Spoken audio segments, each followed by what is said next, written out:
pagdating po sa weekend, lalo na po sa linggo, siyempre, meron tayong mga gawain sa bahay. So yung iba naglalaba. Pero andito po kayo, kami ay nagpapasalamat sa inyong attendance ngayong hapon.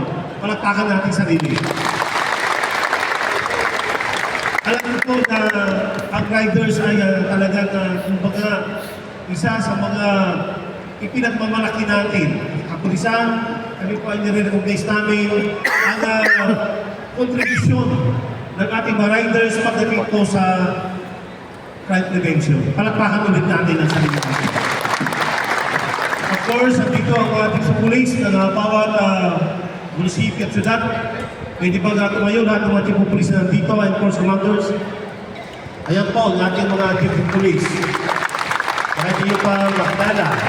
And of course, andito ang ating DPDA, ang Deputy Provincial Director for Administration, Colonel Calderon.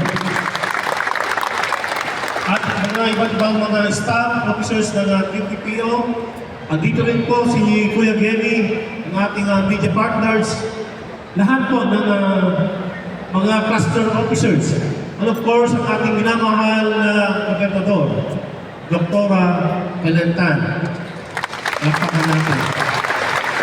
At lahat po ng Provincial Council na pinungunahan ng ating putihing Vice Governor Third Alcala.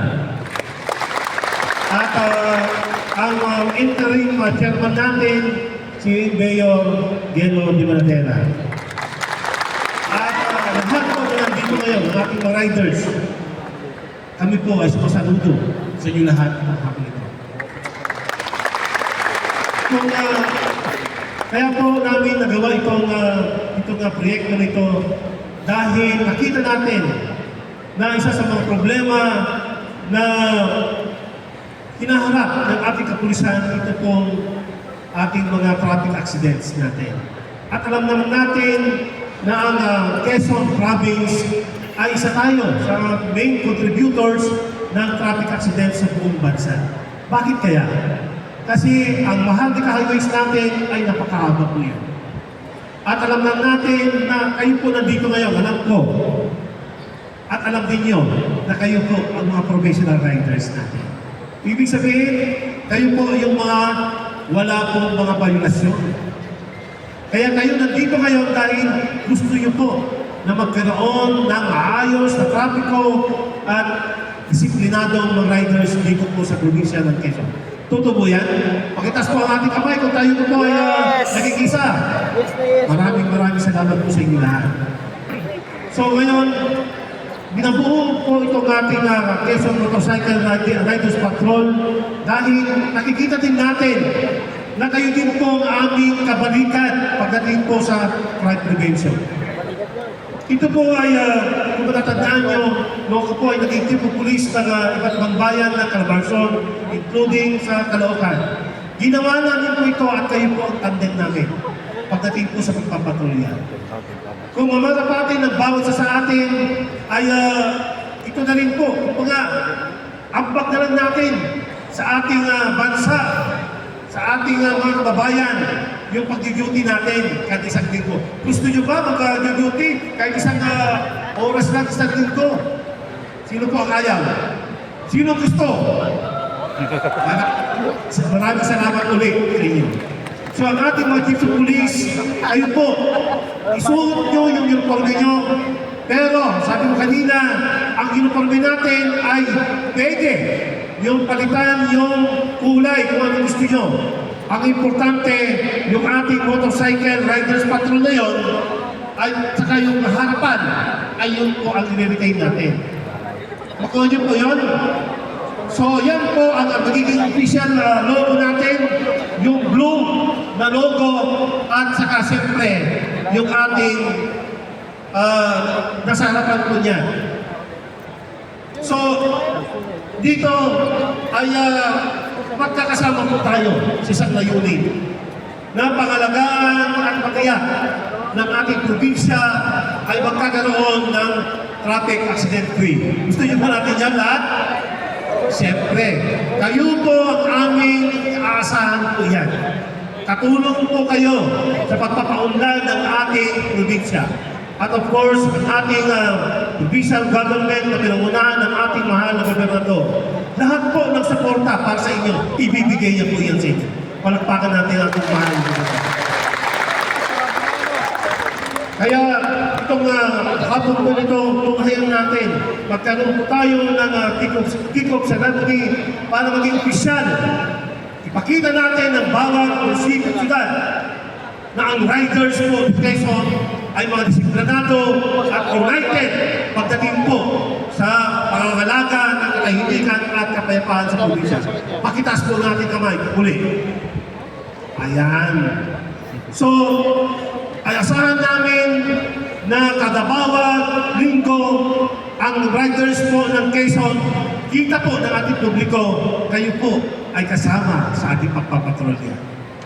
Mayroon kami ronda sa barangay at yan ay ginagawa natin araw-araw kasama po ang ating mga chiefs of police.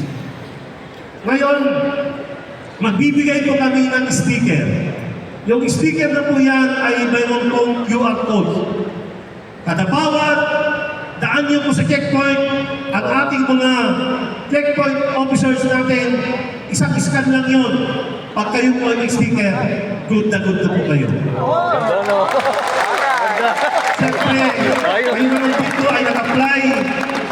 Kayo po ay na-evaluate. At nakita namin na kayo naman po ay walang kaso. Kaya po kami, binibigyan namin ng konsiderasyon ng bawat member na yon na po dito na kayo po ay clear kayo sa amin. Kaya yung mga sticker na yan ay mayroon po, kada bawat member yan, kayo lang po ang mayroong ganun. Kada bawat member po yan, may sarili po kayong number.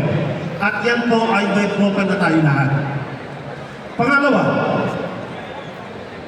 isa sa mga gusto natin po na i-propose sa ating provincial government, ang ating provincial council, na suportahan po na yung ID na gagamitin natin dito na parang ATM ay pwedeng magiging valid ID ng kada bawat member sa lahat ng transaksyon dito sa probinsya.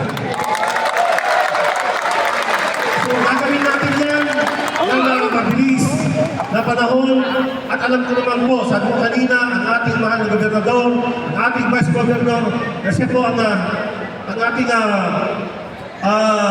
chief ng ating provincial council, sigurado po yan, maniwala kayo hindi, ipapasa po yan ang solusyon na yan. Para yung valid ID na yan, na sinasabi ko, ay gagamitin natin sa lahat ng transaksyon dito po sa provincial council.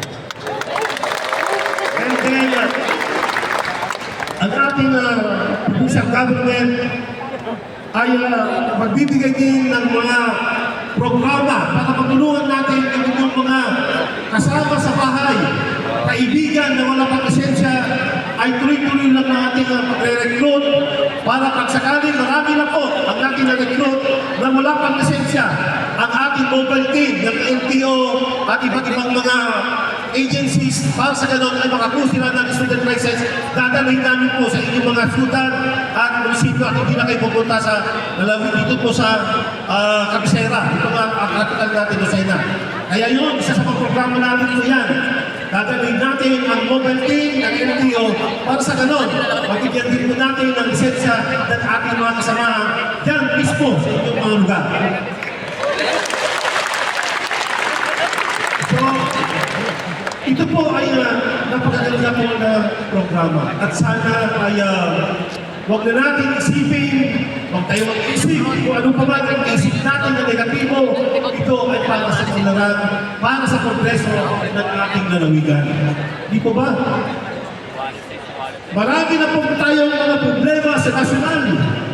Dito sa lalawigan ng Quezon tayo ay nagpapasalamat sa Diyos dahil napakapayapa po ang ating lalawigan. Palagpagan natin ang ating sukulis.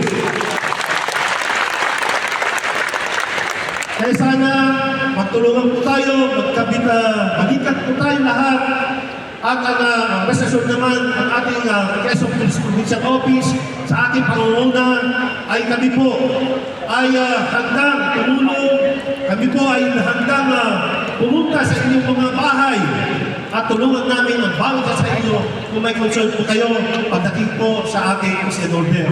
At maasahan niyo po na gagawin namin lahat ng aksyon para mabigyan din po natin yung paghihirap niyo po na kasama kayo sa ating natili natin payapaan sa probinsya ay kahit paano ay maibsan din natin yung mga concerns nyo dyan sa inyong mga bahay. Okay pa po yan? So muli, sa harap po ng provincial government, ang ating mahal na Governor Dr. Rainer Tan, ang provincial council, ang ating chairman, ang ating mga custom officers dito po sa harapan, ang ating QPPO, kami po ay nagpapasalamat sa inyo lahat. God bless us all. Sana ito ang umpisa hanggang tayo po ay nandito sa Quezon. Ito po ang gagawin natin. Maraming salamat po sa inyo.